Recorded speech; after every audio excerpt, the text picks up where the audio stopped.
Ada hadis katanya yang pernah disampaikan, pemungut pajak itu diazab di neraka, Abi.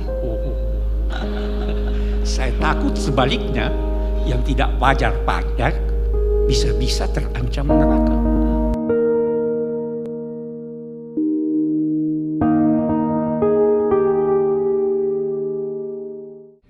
Assalamualaikum warahmatullahi wabarakatuh.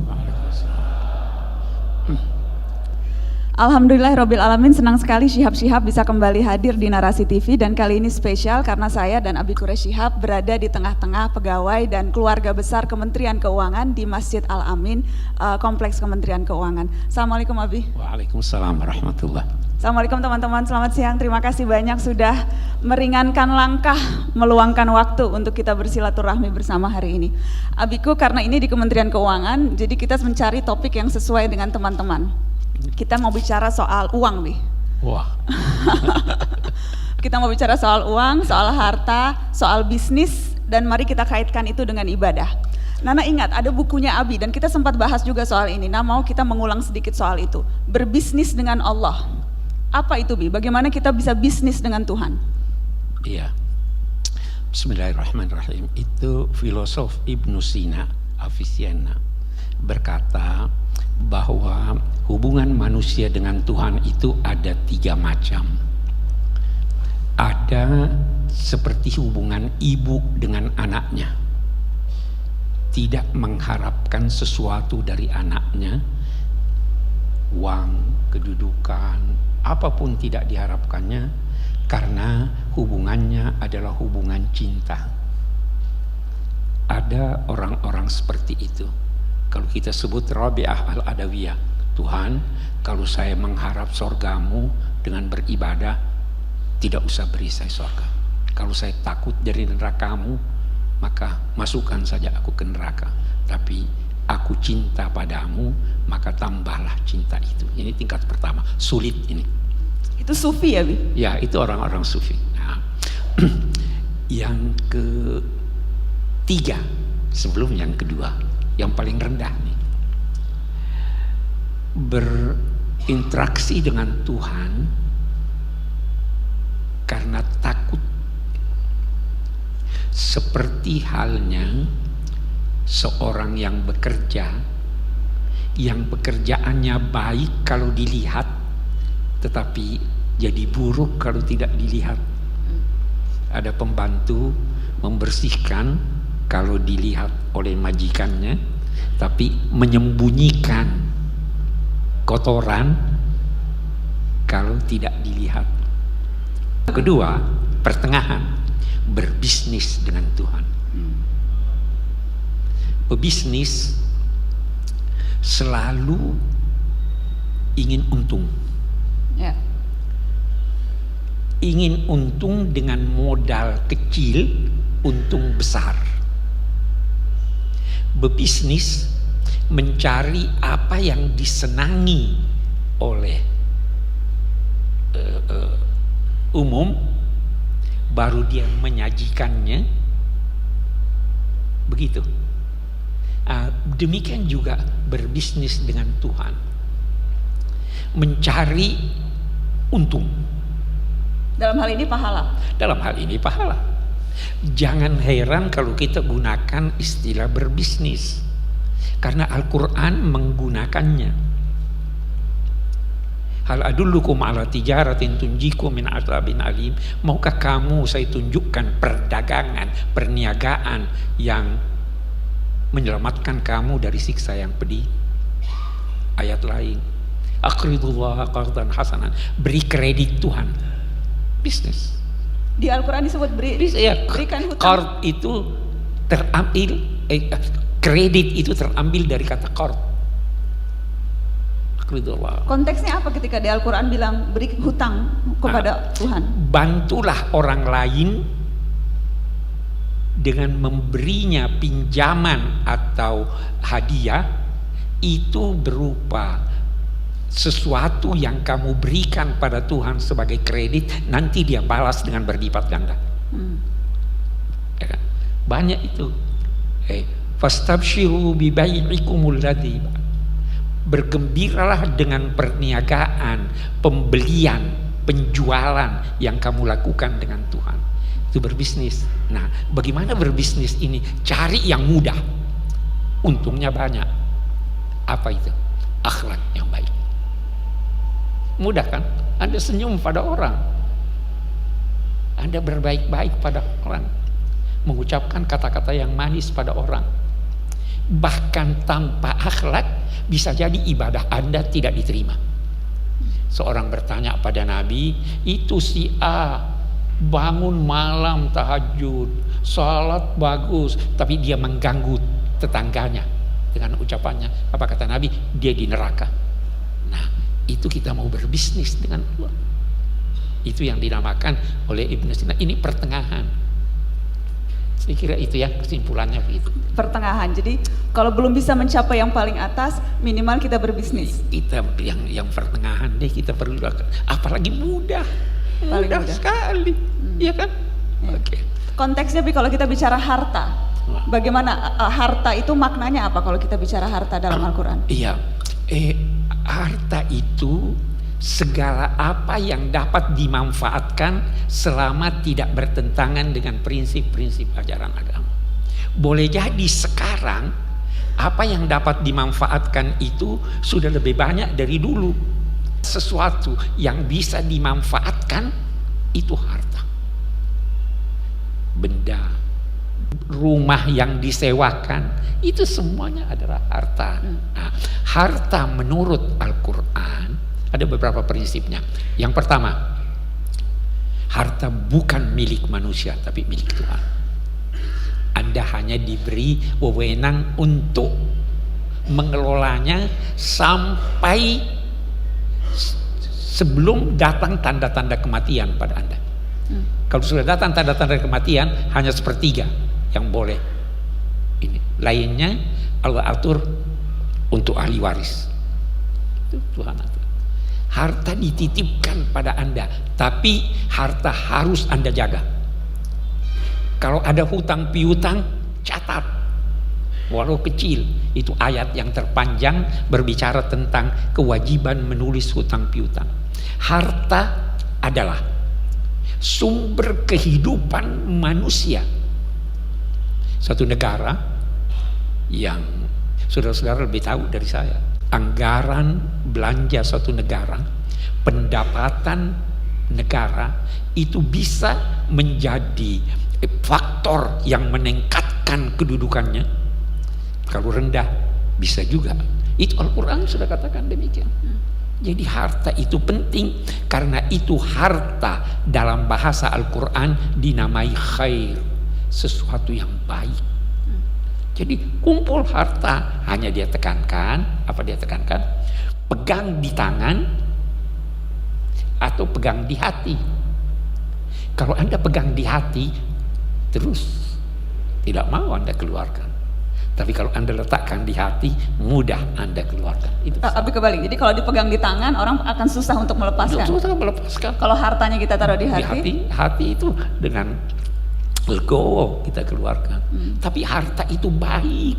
dan Al-Quran memerintahkan kita mencari harta. Mencari harta. Bahkan ada ayat, zuyyina linnasi hubbus syahwat, sudah menjadi dihiaskan pada diri manusia kecintaan syahwat kepada aneka hal, lawan jenis. Tuhan yang memberikan kita harta benda yang bermacam-macam, anak-anak itu dihiaskan.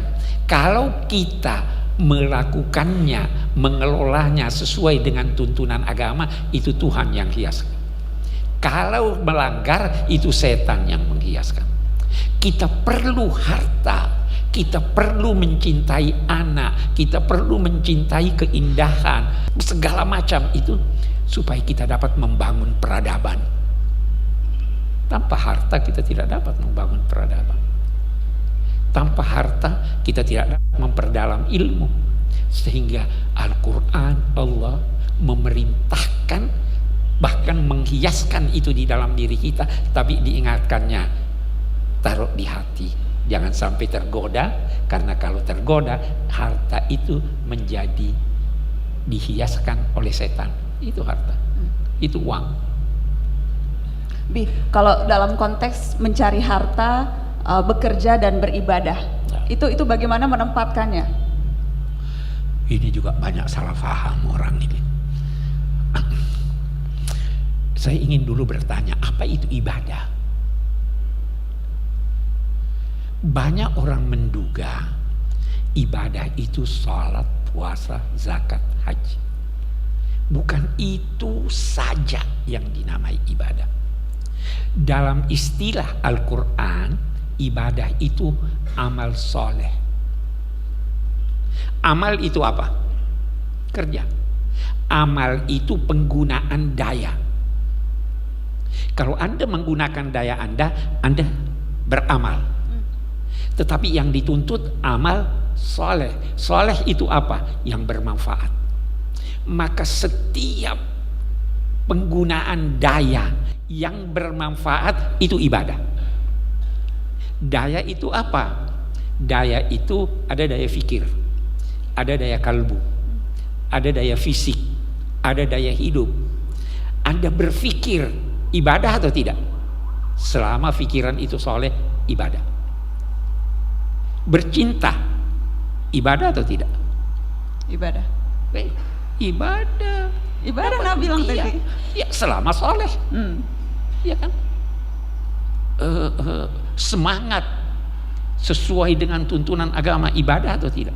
Jadi jangan batasi ibadah hanya pada sholat, puasa, dan haji. Itu istilah hukum, bukan istilah agama Islam. Kita terkadang mencampur baurkan pengertian kosakata. Sama sekarang radikalisme, kan beda-beda tuh. Ada bahasa sehari-hari, ada bahasa hukum, ada bahasa pengertian kosakata dan lain-lain sebagainya. Itu bermacam-macam. Kalau tidak, nah jadi jangan pertentangkan antara mencari uang dengan ini. Masjid itu menarik nih. Persada bumi ini dijadikan Tuhan masjid. Wa ju'ilat diyal ardu masjidan wa tahura. Allah menjadikan buat saya, kata Nabi dan umatku, seluruh persada bumi ini sebagai masjid, tempat sujud kepada Allah. Jadi kalau Anda di sini itu ibadah, Anda kerja ibadah. Jangan pertentangkan, berhenti kerja, pergi sholat, pergi ke masjid. Ada yang dinamai adabul waqt. Sebelum masuk ke sana, karena kemudian sekarang banyak kerap terjadi, sedang meeting atau sedang dalam pekerjaan tertentu, azan kemudian harus dihentikan, langsung ke masjid sholat, apapun ditinggalkan dulu yang sedang kita kerjakan untuk sholat tepat waktu selesai azan. Itu bentuk ibadah atau seperti apa itu? Apa memang harus seperti itu? Semua ditinggalkan harus ke masjid? Mengajak bagus, tapi mencemoohkan yang tidak buruk, memaksa lebih buruk. Karena ketika Anda berada di kantor mengerjakan suatu pekerjaan yang penting, Anda bisa kerjakan itu terus. Jangankan itu. Kita ambil contoh. Makan malam siap, azan isya berkumandang. Anda makan malam dulu atau pergi sholat dulu? Yang mana, Bi? Kira-kira yang mana? Pertanyaan jebakan ini. Makan udah siap di atas meja, azan. Kalau Abi? Qaddimul asya'a alal isya. Dahulukan makan malam baru pergi sholat isya. Anda punya pekerjaan penting. Kalau Anda pergi sholat, khusyuknya kurang. Itu prinsip. Jadi jangan ini. Nah ingat tapi sempat cerita ada kisah Nabi di mana juga Nabi menunda sholat zuhur sampai masa yang paling akhir untuk supaya bisa khusyuk pada saat sholat. Itu seperti apa? Iya, itu betul. Jadi Nabi pun pernah menangguhkan sholat karena ada sesuatu yang penting. Misalnya jangan jauh-jauh, kita di sini hujan lebat, boleh enggak Anda tidak pergi sholat Jumat? Dalam agama boleh. Nabi pernah dalam situasi perang sibuk, setelah berlalu masa waktu salat, beliau berkata, syaghaluna an salatil wusta salatil asr. Kita sampai tidak salat wusta, salat asar, karena kita sibuk. Jadi agama ini jangan pernah beranggapan kegiatan apapun yang Anda lakukan itu harus dilakukan segera. Salat itu ada waktunya. Azan itu awal waktunya, ya kan? Anda boleh salat, waktu itu apa sih artinya waktu? Waktu itu adalah masa yang disiapkan untuk memulai pekerjaan dan masa akhirnya perbuatan itu harus dilakukan. Jadi kalau kita berkata Zuhur jam berapa? Jam 12 10 menit. Asar katakanlah jam berapa sekarang? Jam 3 lewatnya. Oke. Kalau Anda salat Zuhur pada jam 3 masih sah. Bahkan salat Jumat itu Al-Quran menyatakan kalau sudah azan bersegeralah pergi salat, ya kan? Ya. Idza nudiya lis-salati min yaumil jum'ah fas'au ila dzikrillah. Apa langsung Anda harus itu? Bagus kalau langsung, kalau tidak ada halangan, ya kan? Tetapi kalau menanti sampai kita lihat sampai imam ruku, salat Jumat Anda masih sah. Ini bukan berarti bahwa anjuran untuk lambat-lambat, tetapi ada situasi. Itu sebabnya ada yang dinamai adabul waqt. Penting. Keberagamaan itu dibawa kemanusiaan. Kemanusiaan mendahului keberagamaan. Saya beri contoh. Ada anjing kehausan. Anda mau sholat, tersedia air hanya cukup untuk wudhu. Anda beri anjing atau wudhu? Nah, kemanusiaan itu berarti hanya tertuju pada manusia. Kemanusiaan menuntut Anda memberi dia minum. Karena kemanusiaan mendahului keberagamaan. Mau haji, uangnya untuk haji cukup, tapi keluarga di belakang terlantar. Pergi haji atau kemanusiaan terlalu banyak contoh-contoh kita selalu mengedepankan ini agama begini, ini wajib dan sebagainya, sehingga kita melupakan prinsip-prinsip bahkan kemudahan-kemudahan beragama. Jadi ibadah begitu.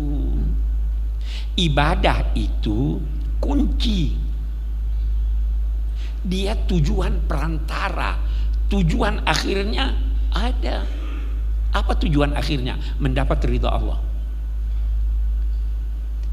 Kalau mau saya beri contoh, pertandingan sepak bola itu tujuannya apa?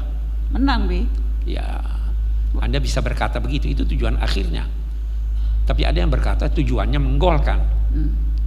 Menggolkan itu tujuan sementara.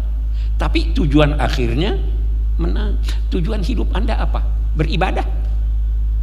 Tidak. Tujuan akhirnya mendapat ridha Allah. Ya kan? Tujuan akhir kita itu dapat ridha Allah. Dan selalu harus disesuaikan dengan kondisi dan sebagainya. Salat itu kata Al-Quran, wa aqimis salata li dzikri. Salatlah untuk mengingat saya. Untuk apa ingat Allah? Ingat apa yang ditugaskan pada Anda. Tahu apa yang ditugaskan Tuhan pada kita? Menjadi khalifah. Tahu arti khalifah? Khalifah mengantar segala sesuatu menuju tujuan penciptaannya. Karena itu dikatakan dalam Al-Quran, ansha'akum minal ard wasta'marakum fiha. Allah menciptakan kamu dari tanah bumi ini dan memerintahkan kamu memakmurkannya. Nah, kita memakmurkan itu untuk ini. Saudara tahu, saya mau beri contoh lagi. Seandainya besok kiamat, atau janganlah besok, 1 jam lagi akan kiamat, 1 jam lagi Anda akan mati. Nabi berpesan, pesannya bukan dikatakan ayo sholat, ayo istighfar, kira-kira begitu kan? Sudah mau mati nih. Kata Nabi apa? Kalau di tangan kamu ada benih tumbuhan, maka tanam benih tumbuhan itu. Karena kita dituntut untuk ini, membangun bumi ini, memakmurkan bumi ini. Jadi jangan pernah berkata ibadah hanya sholat. Anda bekerja, memberi manfaat pada orang, apapun pekerjaan itu. Menghayal, kerja enggak itu? Kalau buat penulis kerja, Bi? Oh iya, itu kerja fikir, daya fikir ini. Itu tadi saya katakan, bercinta kerja enggak? Hubungan seks kerja enggak? Ibadah, bukan cuma kerja, ibadah, dapat ganjaran. Sahabatlah mau seks kok dapat ganjaran. Ya kan kalau dia letakkan bukan pada tempatnya dapat dosa. Tuhan adil. Jadi banyak arti ibadah. Gitu, ya. Banyak arti ibadah. Baik, teman-teman saya persilahkan untuk bertanya ke Abi. Ya, satu di sini. Jadi saya pernah mendapatkan satu pertanyaan yang cukup meresahkan. Sampai saat ini saya belum pernah menjawab dengan baik gitu dari teman saya. Teman saya kebetulan bekerja di salah satu instansi eselon 1 Bea Cukai. Dia pernah belajar dengan salah seorang guru dan dia sempat diminta untuk resign. Setelah guru ini mengajarkan satu hadis yang redaksinya seperti ini dari teman saya. Sesungguhnya pelaku atau pemungut pajak diazab di neraka, seperti itu. Nah, gimana sih kita menyikapi hadis ini, Abi? Oke. Terima kasih. Jadi ada hadis katanya yang pernah disampaikan, pemungut pajak itu diazab di neraka, Abi. Saya takut sebaliknya, yang tidak wajar pajak bisa-bisa terancam neraka. Satu hal dulu yang kita lihat, bagus sekali pertanyaannya. Harta itu harus berfungsi sosial. Karena itu ada kewajiban zakat. Satu. Yang kedua, kepentingan umum itu mendahului kepentingan perorangan. Bisa dikorbankan kepentingan perorangan kalau kepentingan umum menuntut hal itu. Itu prinsip dalam ajaran agama. Nah, sekarang pajak dibutuhkan atau tidak? Ya. Bisa dong pemerintah menetapkan pajak. Tidak adalah, saya tidak berbicara tentang prosentasinya, ya kan? Tetapi ide penetapan pajak itu ada. Dari dulu zaman Nabi sudah ada dikenal zakat, ada dikenal jizyah. Jizyah itu pungutan dari non-muslim dalam rangka pelayanan negara terhadap dia. Perlu keamanan, perlu biaya, perlu jalan raya. Nah, disinilah letaknya pajak itu. Memang ada yang menganut faham bahwa pajak sama dengan zakat, ya. Ada juga yang menganut bahwa pajak bisa mengurangi jumlah zakat. Tetapi pajak sejak semula ada. Itu kewajiban agama melalui negara. Zakat kewajiban agama melalui tuntunan Al-Quran dan Sunnah. Jadi wajib. Jangan tidak bayar pajak. Jadi itu hadisnya hadis yang tidak ada hadis itu. Itu banyak sekali hadis palsu. Banyak sekali hadis palsu. Ratusan ribu hadis, diperkirakan hanya 10.000 yang sahih. Jadi jangan buka Google terus ada hadis itu. Oke, mudah-mudahan bisa menjawab ya Mbak Arum. Silakan yang lain teman-teman. Oh, tadi saya sudah menunjuk yang ini ya. Silakan. Dengar suara Abi ceramah itu saya jadi rindu suasana Ramadan di kampung. Karena dari kangen Ramadan di kampung dengar suara Abi. Karena Dari SD SMP itu saya jadi ingat kultum Abi. Yang saya ingin tanyakan, beberapa hari kemarin itu saya membaca bagaimana sebenarnya hukum orang mengikuti asuransi dan arisan.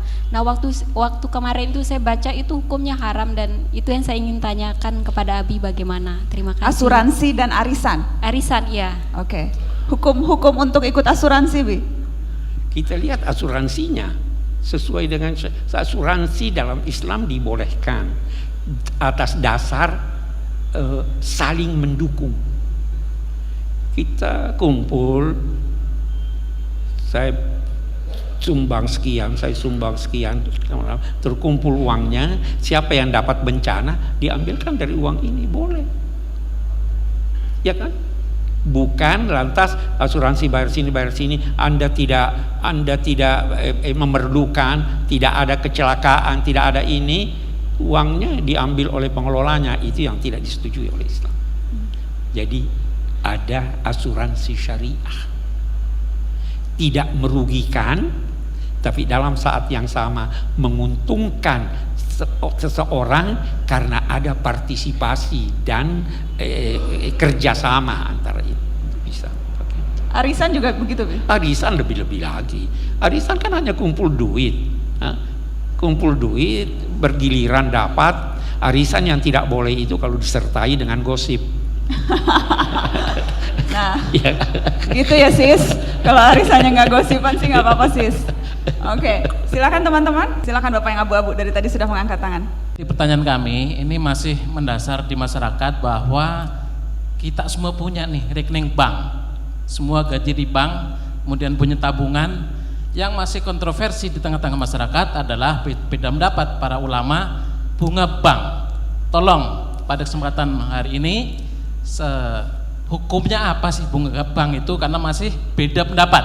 Mungkin itu saja. Assalamualaikum warahmatullahi wabarakatuh. Waalaikumsalam warahmatullahi. Ini perlu sesi tersendiri. Panjang ya, Bi?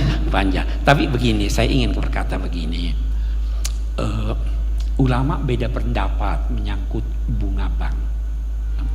Ada yang sangat berhati-hati sehingga mereka mendefinisikan riba itu sebagai penambahan atas hutang, atas piutang yang diberikan. Setiap penambahan dianggap haram. Mereka berkata uang tidak menciptakan uang. Ini yang ketat. Ada lagi yang berkata bahwa bank itu bermacam-macam, sanksi yang ditetapkannya juga bermacam-macam. Bank, kalau bank pemerintah, keuntungannya kembali kepada masyarakat, sehingga mereka berkata boleh. Nah, ini. Ada yang berpendapat demikian. Bank swasta tidak boleh, itu yang berkata demikian. Nah, ada lagi yang melihat perkembangan bunga itu, kata mereka bukan ditentukan oleh bank, tapi ditentukan oleh pasar. Sehingga di sini tidak ada kerugian. Nah, jadi bermacam-macam pendapat tentang riba dan bunga bank. Nah, namun kalau mau aman, bank syariah itu aman. Tidak ada yang berkata itu haram, iya kan? Tetapi bahwa ada yang berpendapat bahwa bunga bank itu boleh dengan syarat-syarat tertentu, itu ada. Ada yang berpendapat bahwa suatu bank yang mempunyai aneka kegiatan, sebagian halal dan sebagian haram, maka orang boleh saja bekerja di bank itu. Itu fatwa Mufti Mesir. Jadi bermacam-macam. Kalau Anda tanya saya, amannya di bank syariah. Saya kira itu. Oke. Silakan ya, yang di belakang yang baru jilbab orange. Bagaimana kita meningkatkan sampai derajat yang paling tinggi? Apa tips-tipsnya sampai misalnya seperti derajat kita dekat kepada Tuhan itu seperti ibu kita? Mungkin itu. Makasih. Bagaimana meningkatkan, cara kita untuk meningkatkan hubungan dengan Tuhan? Tadi kan Abi bilang yang paling bawah itu karena kita takut. Yang kedua bisnis. Yang ketiga karena kita cinta. Bagaimana cara kita menaikkan level? Mau menaikkan level, bagus. Bagaimana Anda meningkatkan cinta? Tak kenal maka tak cinta kan? Kenalilah Tuhan. Semakin Anda kenal, semakin Anda cinta Dia. Itu sebabnya ibadah ada 2 syaratnya. Kepatuhan dan cinta. Anda patuh karena ada yang patuh tapi dia tidak cinta. Ya. Saya patuh pada ini, dia paksa saya patuh tapi saya tidak cinta. Ada yang cinta tapi tidak patuh. Bagaimana itu? Saya cinta anak saya tapi saya tidak patuh padanya. Terhadap Tuhan cinta dan patuh. Kenapa patuh? Karena apa yang diperintahkannya menguntungkan saya. Ya kan? Kenapa cinta? Karena dia terlalu baik kepada saya. Tingkatkan kepatuhan, tingkatkan cinta dengan upaya mengenal lebih banyak Tuhan. Pasti Anda tidak lagi akan berbisnis, Anda akan naik ke tingkat cinta. Saya kira begitu ya. Seperti apa Bi gambaran yang ideal tentang Allah Bi, soal kebaikan Allah supaya kita tambah cinta sama Allah? Terlalu banyak. Saya ingin memberi Anda contoh. Salah satu namanya Karim. Biasa apa sih artinya Karim? Itu Maha Pemurah. Bukan. Karim, dia marah kalau Anda tidak minta. Ada tidak yang marah kalau Anda? Dia kecewa kalau Anda minta sedikit. Dia memberi Anda lebih banyak daripada Anda butuhkan. Kebutuhan Anda yang paling Anda butuhkan diberinya secara gratis. Anda minta atau tidak minta? Oksigen. Kita bisa beli. Tidak perlu. Terlalu banyak. Kalau kita sadar itu, dia beri kita, dia katakan begini, pergi ke dunia. Saya hanya beritahu kamu, di sini ada jalan baik, di sini ada jalan buruk. Kalau kamu kembali, saya beri hadiah. Bagaimana makan saya? Saya tanggung. Saya beritahu kamu, jangan di sini. Kembali diberi hadiah. Hebat nggak ini? Kita diciptakan, kita lihat. Mau ke Amerika? Gratis. Bagaimana tempat tinggal saya? Gratis. Bagaimana makan saya? Kamu tinggal cari, ada. Kalau kamu pulang, saya kasih hadiah. Tidak baik kayak gitu. Kaifa takfurun wa kuntum amwatan fa ahyaakum thumma yumitukum thumma yuhyikum thumma ilaihi turja'un. Terlalu banyak, hanya kita tidak mengenalnya. Yang diperkenalkan kepada kita tentang Tuhan bahwa Dia maha kejam, maha besar siksanya. Tidak, rahmatnya mengalahkan amarahnya. Bayangkan, dosa diampuni. Sebelum Anda melangkah, Allah sudah melangkah. Kalau Anda berjalan menuju Tuhan dengan berjalan kaki, Tuhan akan datang menyambut Anda dengan berlari. Terlalu banyak. Sayang kita tidak mengenal Tuhan. Tak kenal maka tak cinta. Terlalu banyak kecintaan Allah pada kita. Terlalu banyak cinta Allah. Terlalu banyak. Katanya, saya tidak menuntut kamu. Dia katakan begini, tidak usah khawatir tentang rezeki kamu hari esok. Tidak usah khawatir. Jangan tuntut ngoyo untuk itu. Karena saya pun tidak menuntut kamu untuk melaksanakan kewajiban esok hari ini. Ya kan? Kita wajib sholat zuhur besok ya. Nah. Tuhan tidak tuntut. Besok aja baru sholat zuhur. Saya jangan khawatir soal itu. Ada jalan keluar. Itu Allah. Itu Allah. Itu Allah. Terima kasih Abiku. Terima kasih teman-teman di Kementerian Keuangan sudah menerima Syihab dan Syihab. Insya Allah kita bertemu lagi di lain kesempatan. Sekali lagi terima kasih sudah menyaksikan. Wassalamualaikum warahmatullahi wabarakatuh. Waalaikumsalam.